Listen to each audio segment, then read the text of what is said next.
اليوم الدرس أيها الأصدقاء خلايا لها أرقام مجال معين، اللقب السالب يتلون بلون أحمر.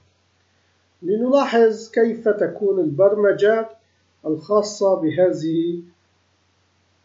بهذا الدرس.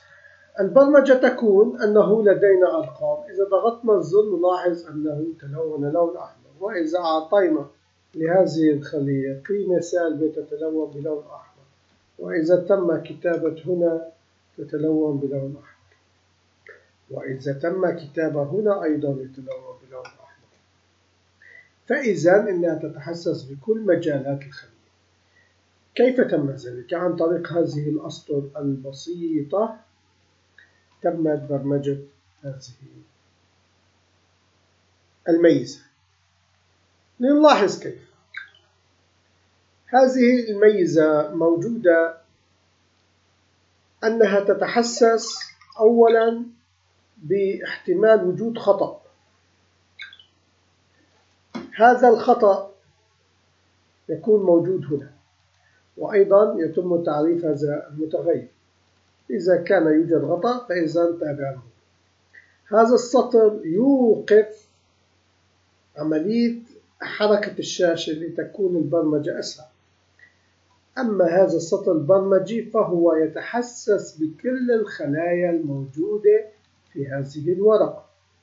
فإذا هذا المتغير الذي تم تعريفه هنا يأخذ هذه الأسطر البرمجية لكي يتحسس بكل المجال المكتوب.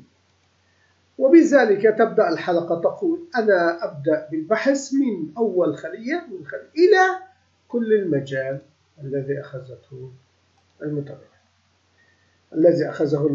فإذا تبدأ ثم مهمة الإف التي تقول هل الخلية التي أنا أقف عليها أصغر من الصفر؟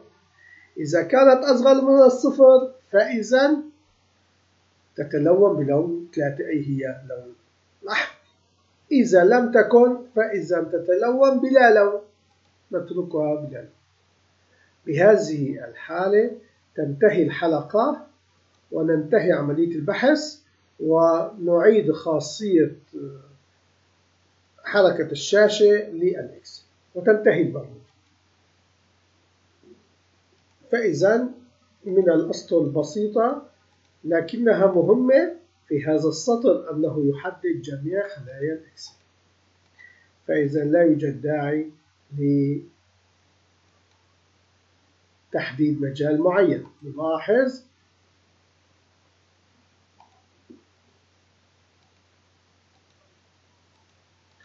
أنه يتحسس بالكل. طبعا سوف يعالج جميع الخلايا، والتي تتوافق تتلون بلون أحمر، والتي لا تتوافق لا تلون. نلاحظ هذه قبل قليل تلونت بلون أحمر. انتهت البرمجة. شكرا لمتابعتكم، أرجو أن تكونوا قد استفدتم من هذه الفكرة البرمجية. نلتقي غدا إن شاء الله.